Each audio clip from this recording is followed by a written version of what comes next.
What is my worst habit? I want to hear this. Wow. Hi everyone, welcome to Officially Empowered. I am Lady Bree, and as you can tell, I have a special guest with me today. I wanted to introduce the world to my husband, William. Say hey, babe. What's going on, YouTube? Excited to be here. I feel officially empowered just sitting here on the Officially Empowered channel, and I'm excited to be on YouTube. This is my first time being on YouTube. He is super excited, y'all. He has been talking about this all week long. But it is the month of May, and we'll be celebrating our 5-year anniversary this month in literally just a couple of days. Can you believe it's been 5 years? I can't. Seems like it was just yesterday. It was down on one knee proposing to you. The time has literally flew by, okay? Yeah. But we thought it would be a really cute idea to kind of do like a marriage Q&A / husband and wife tag. That way you can get to know us as an actual couple. So we hope you guys enjoy the video. We want you guys to stay tuned because it's about to get really real and really transparent. So let's get to it.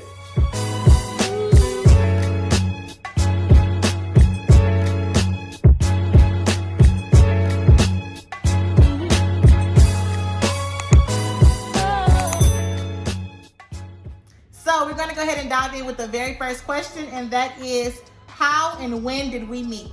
Oh, can I take that one? You definitely can, because number one, I want to see if you remember. So let's go. Steel cage. So we met way back when, 2009, which was 11 years ago. Yes. How we met through a mutual family, and yeah, we developed and blossomed to a friendship and then to a marriage from there. So. And a really cute fun fact. So the day that I first laid eyes on William, again, I was in a relationship already and he was in a relationship as well. However, he was coming over to ask his girlfriend at the time, to ask her mom if she could stay out like an extra hour for prom. And y'all, I don't know why, but I thought that was just the most cutest little thing ever, because number one, at 19, who's really coming to ask permission if their daughter can stay out like an extra hour? Usually the girl may take care of that, but I've never seen a guy to actually do that. And he had everything planned out, why she needed to stay out at this time. And I thought that, number one, he's such a gentleman, right? I was like, who does this? He came with his slacks on, he had a bow tie, a button-up shirt. I was like, he is such a gentleman. That is so nice.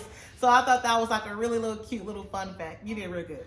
Thank you. I literally had a whole contract. I was trying to be as prepared as possible, but yeah. So the next question is, what was your first opinion of me? So my first opinion of Lady Bree was friendship, right? We weren't in a relationship yet with each other. We were in our own separate relationships. So that being said, like, I wasn't looking at her with Google eyes or anything like that because I was with somebody. But I did notice that she was super real. She was very kind. She was very nice. And there was a certain genuineness that I found about her that was very pure. You seemed like you were very cool people to be around. It was, yeah, you were real easy to talk to. And you just had something special about you. So you had a twinkle in your eye. Oh, thank you. And I think for me, again, because we had these blinders on, but when I first saw William, like I mentioned, I thought that he was truly like a gentleman. But not only that, I thought that he was really unique, right? Here he is, he's 19 years old. He's coming with like his church shoes on, his slacks, his button down, his bow tie, and he's coming with this whole entire plan. And I thought for me, I thought he was super, super unique. So that was one of the first things that I noticed about William, is that he is literally not like anybody else. And the number one thing that I love about that is that he did not care that he was not like everybody else. He didn't want to dress like anybody else. He had his own swag, and that is one thing that I really loved about him as a friend. I thought he was very unique. Thank you. You're welcome. The next question is, what age did we get married? And I'll go ahead and answer that one. I was 24 years old and William was 25. Next question, how did I know he was the one, and how did you know that I was the one? So, it was very easy. I can answer that real easy, right? So, I remember the day I was asking, is Bree the one? The clouds departed, the stars aligned, and all of a sudden the birds, they started flying, and they spelled out your name. It was just so beautiful, and they spelled out Bree, and I just knew that you were the one for me, and that it was clear. I mean, I had all the signs, and it was all there. So, not at all, right? Definitely didn't happen. But no, I know it's kind of weird, and I know everybody say it, but when a man knows, he just knows. and I could tell that there was something different about Bree. You were very special, like I said, and I consulted God, consulted my parents, consulted some very important people within our inner circle, our community. So my best friend, a couple of my best friends, your best friend. Shout out to Ashley, she came through, and you know why, girl. Yeah, so, consulted them, got some wisdom, and kind of put things into perspective, and yeah, it just made sense. I was like, I need to have her in my life. And one of the questions that my best friend asked me was, how would you feel if Bree was taken off the market? Or how would you feel as if Bree wasn't in your life? Or how would you feel if you never met her, or she never, you didn't get the opportunity to be able to build and develop a relationship with her? And when he asked me that question, I never thought about it, and it really hit me. It hit home, and I was like, man, I would feel terrible if I never at least said, hey, this is how I feel. And I think from that moment on, I made it a point, and I said, hey, I think I need to make this lady my wife. So I put a ring on it. Yes, he did. And I think for me, William was literally everything that I was really wanting. Like, he was like I know they said like the man of your dreams, right? He wasn't like the man of my dreams, but he was really like the man of my prayers. Everything that I was praying for, William was already that, and he was that as my friend, right? And so I remember I used to always say to my friends, man, whatever girl end up with William, she is going to be one lucky woman, okay? Because he does this, he does that. And I didn't know that I was actually speaking over my own life, since I'm the one that ended up with him, right?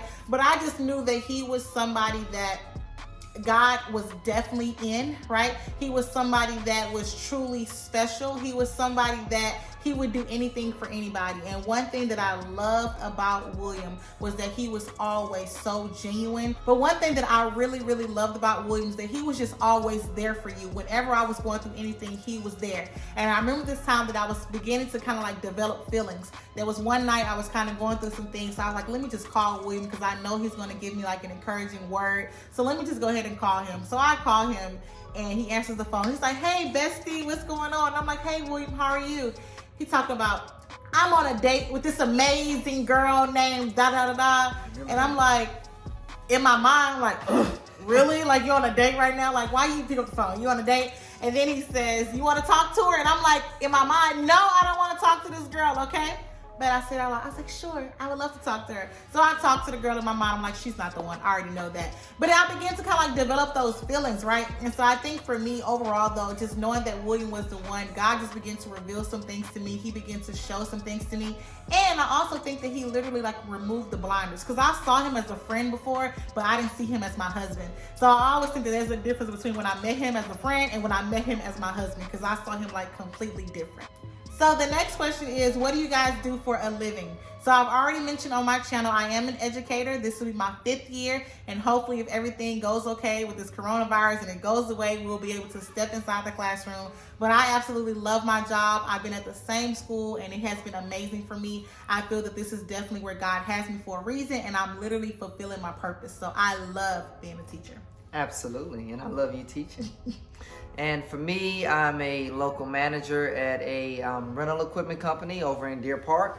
Love it. I never knew that I would be in this industry, but I definitely love it. It's fast, it's exciting, it changes every day, and I have the opportunity to be able to work alongside of some great individuals, some of the best people in the industry.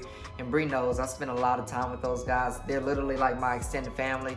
So I love it. And then I'm also in the Army National Guard. Yes. And then on the outside, I like photography, and design work as well. So yeah. Okay, so the next question is, how long did it take to plan the wedding? Took like about 15 months. So William proposed in February of 2014, and we got married May 2015. So that was right about 15 months. So one thing about us, we didn't come from the background where it's maybe traditional, where the bride's father, maybe he takes care of this portion of the wedding, or the groom's parents take care of this portion of the wedding. We didn't have that. And I think one thing that kind of drew us closer together is because we came from similar backgrounds. We were actually really, really impactful in our own households. So we were helping out our parents as well. So we didn't have that luxury to be able to, have our parents to help and, different things like that. However, we did have a community of people that were willing to help us within our marriage and within the wedding and prepping and planning for everything. So it took us about 15 months or so to really get the wedding that we wanted for each other. We didn't want to have something that everybody else did. We wanted to make it something that was really just about us and that represented us well. Plus, we didn't want to go into an apartment when we first got married. We wanted to go ahead and get into a home. And so in order to kind of go through that whole buying of a house process and all of that, it took us about 15 months. Yeah, absolutely. And then I guess another thing as well is we really wanted to go into our marriage. I'm a math person. He is. So 15 months was kind of like that perfect formula for us to be able to like split all of our costs and be able to make sure that we were coming out at the end of it debt free, everything paid for, and not having to go starting off our marriage with debt, right? So yeah, it was perfect. I thank God for us being able to, we save, and put the money inside the boxes and the jars. I mean, I remember just like it was yesterday, had a lot of people as well that poured into our lives and it helped us along the way. So so it took about 15 months for us to be able to plan the wedding that we wanted, and then not to be stuck at the end of it all with the cake lady chasing you down saying, hey, where's my money? But we were able to, you know, live free and be able to start our own life without any debt. So. And I really wanted a spring wedding. I knew I wanted my wedding to be in May, and I knew that that same year that he proposed, that wasn't going to happen. So next May made sense for us. So the next question is, how long were you guys together before he proposed? Ooh.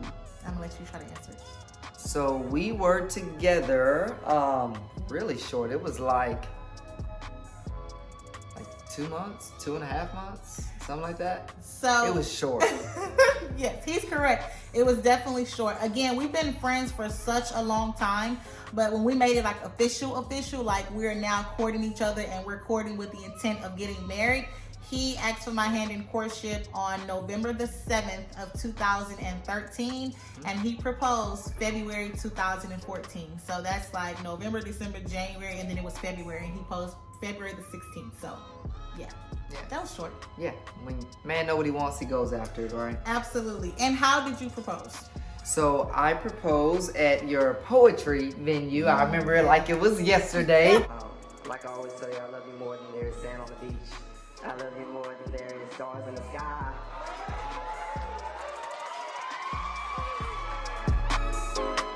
You know, I really wanted to be able to surprise her and allow her to really enjoy this whole engagement process. And I couldn't figure out a way to be able to surprise her because she's super smart. She always figures everything out. Like, I'm not able to surprise her ever. But while I was out of town, I think I was out of town with the military at the time.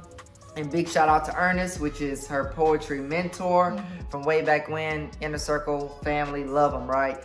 He said, hey, Will, I want to allow Bree to be the featured poet for this poetry night, for this slam. And so I said, okay, this will be the perfect avenue for me to be able to invite her mom, her family, her dad, all of her friends, and her just think that they're there to support her for a poetry event. And it's so crazy because when they had everything set up, I was all for it. I was like, okay, cool, we can do it. And so Ernest, he wanted to do something to where it was going to kind of be like an open forum where they'll help people to ask me questions about the ministry that I was leading at the time. And so he wanted William for some reason to ask me a question. And I was like, why do you want William? He was like, I just love the way that he articulates his questions and stuff like that. So I was like, okay, well, we can definitely have William. That's not a problem. So he told me to choose 2 friends that could be on stage with me. And I chose my friend Robin and I chose my best friend Ashley. And so they were on the stage with me and they were going to get asked the question and they were going to leave the stage. And I'm the type of person, I don't want to say like a perfectionist, but I do like for things to go a certain way, or I would start over and over and over again. Case in point, this video, okay? But Robin got asked the question and then she left the stage. Cool. Ashley got asked the question and then she left the stage. Cool. And so the question that William was supposed to ask me was, where does he see the ministry going within the next 5 years? We planned, we prepped. I knew the question he was going to ask. I knew my response, right? We had literally just rehearsed in the hallway and I told him, do not mess me up. So I was ready for a question. So I'm sitting down and I'm like, yes, come on, I'm ready. And so this boy gonna ask me, where do you see us going within the next 5 years? And so in my mind, I'm like, no, you did not just ask me that question. We did not rehearse that. We did not plan that, right? So in my mind, I'm like, oh my God, what is he doing?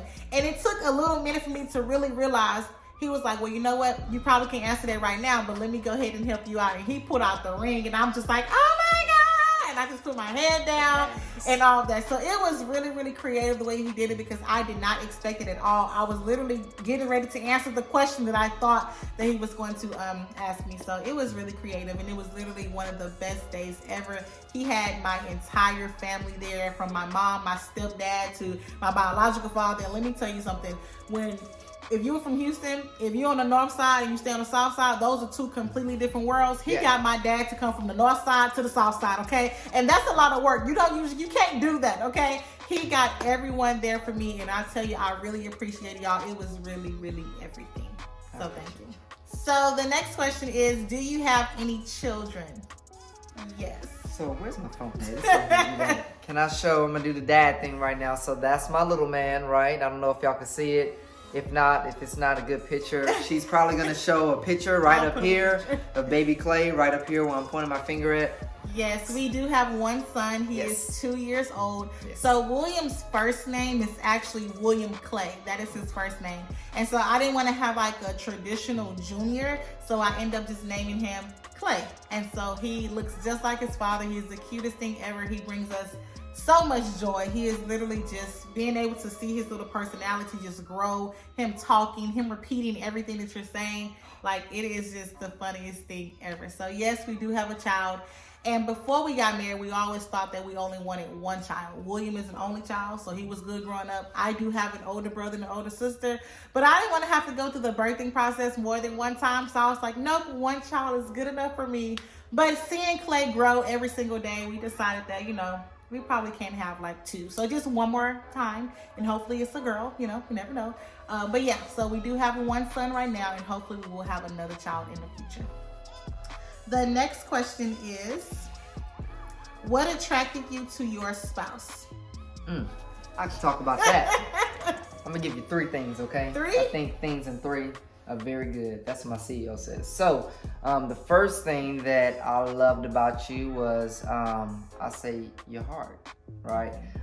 You are very passionate about people. You love encouraging people. And you always are doing everything for everyone else. So I think Lady Bree is always thinking about individuals that is not herself. She's very selfless. She cares about people, and it's always coming from a very genuine place. Again, when I first met her and we were just friends, I could tell that she was real and that she was authentic, and that she wasn't putting up a front or putting on a show. She really cared about people. So your heart, right? You just have just a big heart. I mean, we watch TV and she will bawl crying.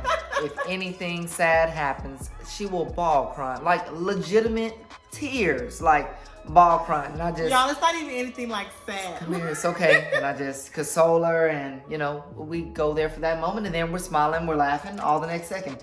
Yeah. So I love your big heart because you really care about people, right? Now the next 2 things that was really dear to my heart, and the first one is exactly what I'm looking at right now. It's these beautiful eyes, YouTube, these big, bright, bold eyes. If you notice them, I like to call them emoji eyes. And they're just beautiful. I mean, I could just stare into them all day and just get lost and just talk to you hours and hours and hours and hours. But then, this video will be a lot longer than it needs to be. So the third thing that I love about Lady Bree, that what attracted me to you, is another thing on your face, which is your beautiful lips. So if you notice, go on and look at the camera, babe. Oh my goodness. If you look at her lips, you'll see that they do something very special. They make, they're dove lips. Show them your lips. They're dove lips. So they do this little indentation right here in the middle, and it's just so beautiful, and then it comes right out just ever so gently. So I just love your lips. They're beautiful, and they're great. So yeah. Y'all, he gets on my nerves. I appreciate you, babe, so much. I think for me, what really attracted me to William, and same thing that you mentioned for me, is definitely his heart. And I saw that in William as a friend. He always goes over and beyond for other people. He would literally give you the clothes off of his back. He would give you the shoes off of his feet. That's the type of person that he is. He always wants to make sure that everyone else is good before he is good. And sometimes it gets on my nerves. However, he always wants to make sure that other people are good. So I think for me, It's definitely his heart, because he loves, and he loves very, very hard. Whenever I used to be going through it back in the day when we were friends, I could always count on William to either leave me a note on my car that says, stay encouraged, you're awesome, you're beautiful, you're intelligent, or even him decorating a notebook for me to start writing affirmations in, or building me like a little thing that says friends on it, you know, just like little things that he used to do. And I knew that he did that. I knew it was coming from the bottom of his heart. So I think for me, that is one thing that really attracted me to William, is his heart for people, and especially his heart for God.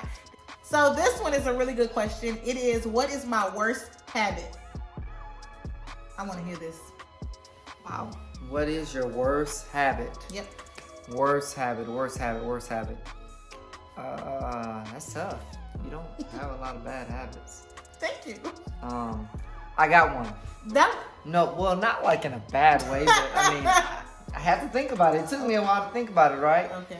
So I think that you're phenomenal, right? You're a phenomenal woman, right? And one of the things that you struggle with, you sit passenger seat on the struggle bus, is with closing the lids and putting the tops on things.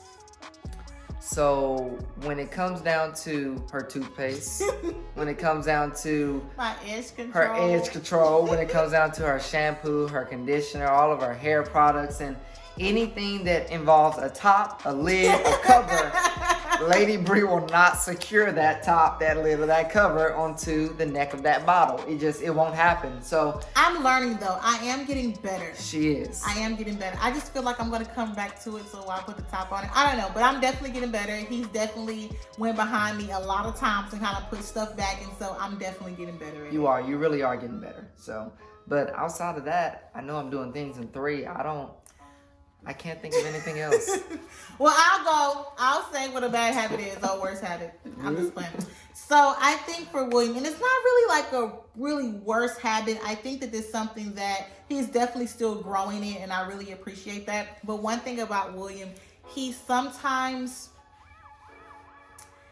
wants to fellowship all the time with people. And I get that. He was the only child. He used to play by himself. So now I understand why he needs fellowship, right? But there can be times where I want, for us just to spend time with each other. And before I know it, he's already invited the entire youth and young adult department to come over for a game night, right? And sometimes I'm just like, I love them, but I don't want to see them right now, right? Like I want it to kind of be like some us time, some family time, especially because I'm working all day with teaching. He's working all day with his job. I wanted to spend some time together. So if I had to give him like a worst habit, it would be sometimes he wants to spend time or fellowship with so many other people versus just kind of like being low-key at the house. But he is working on it, and let me tell you how he's working on it. The fact that we're recording this video right now, that is proof that he's working on it, because he actually left work early, okay? That does not happen. He is, yes, clap, clap, clap. He left work early. So that is one of his worst habits, but it's really turning from like a grow almost like a glow. How do you handle arguments within your marriage? I don't think we really argue like that. We don't argue. I think there's a difference between having like a disagreement about something and then, having a full-blown argument about something. We don't really yell at each other or curse each other out or anything like that. We raise our voice, but we raise our voice in the most playful way, and we'll probably talk about that later. We just be screaming sometimes in the house, just loud, just screaming for no reason. But we don't really raise our voice as far as like arguing. I think we can really count that up to us learning how to communicate. I did a video a couple of weeks ago about how to effectively communicate in your marriage, and that is something that has really helped us within our relationship and within our marriage, is to learn how to communicate with each other. So I think that's definitely what has deviated from our arguments. And if you have not seen that video, right here up top, you'll see the thumbnail of the video that she did. Communication is key. Now, I'm not saying that we do not have disagreements, because last Saturday, oh wow, I was a little hot.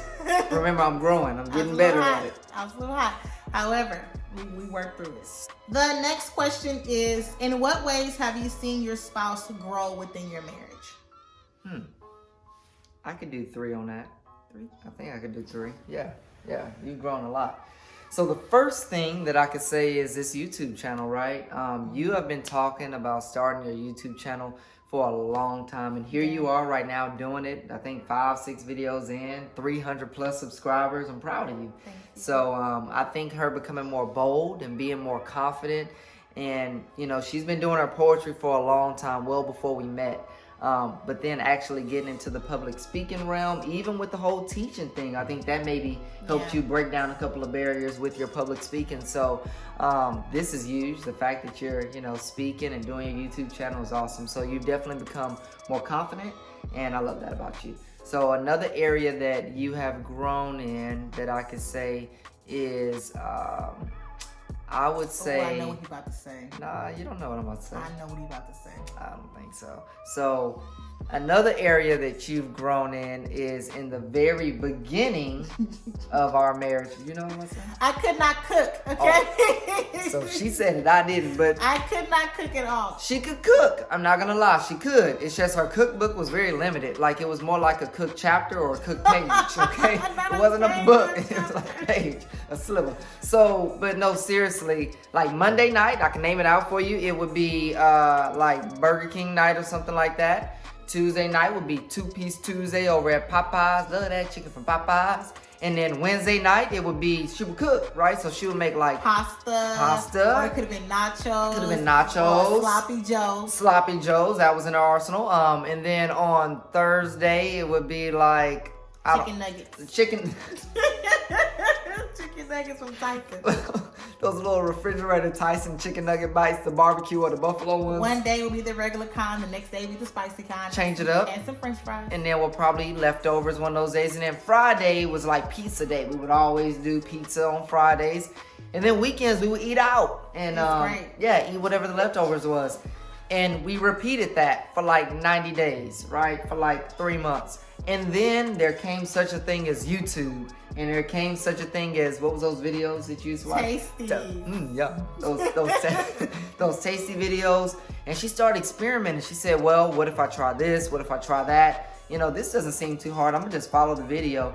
And when I tell you, she was flexing her cooking muscles like none other. Like, now is your girl will throw down. Like, she can cook. I'm well satisfied. I'm well fed. And now she's not a cook page or a cook chapter, but she's a cook book. They got a couple of series. You got some volumes going on. I can bake now, certain things. So, in the kitchen, right? So right here is, if you haven't seen her video about her Bake With Me, which was your apple dumplings that you made. Fire. They are so good. So right here is going to be the thumbnail. She'll go on to share with you guys. If you haven't seen it, check it out. Short video. It will change your life, right? So yeah. And then, so yeah, is that all of them? Oh, yeah, no. All right, I promise you. It's the last 3 things. It's the last thing, I promise. So the last thing that you have really grown in, I don't know if you know what I'm going to mention now, but it is this beautiful thing that you see on her head right now called her hair. So when I first met Bree, she had beautiful hair. But when we first got married, she said, you know, there's some conflict within my hair. Conflict in my hair. So I was going through a transitioning phase, okay? I was trying to go natural, but I didn't want to cut all my hair off. So I was really trying to hold on to this permed hair.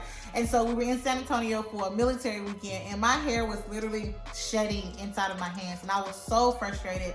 So when we made it back to Houston, I said, babe, go ahead and just cut my hair. I've watched enough YouTube videos. Go ahead and see that line and then cut with my curly hair. You know, go ahead and take care of it. And so he did it, and I was sad because I've always had like a really nice grade of hair, but I knew that it had to be done. And I knew that this is the type of person who's gonna love me regardless. So I'm gonna go ahead and go natural. So he cut my hair, and you know, I was attempting every night to make sure that I'm oiling it and doing like the lock method as I learned. And I'm trying to twist my hair and everything. And so I guess he's saying my hair has grown because when we go back to pictures and how my twists used to look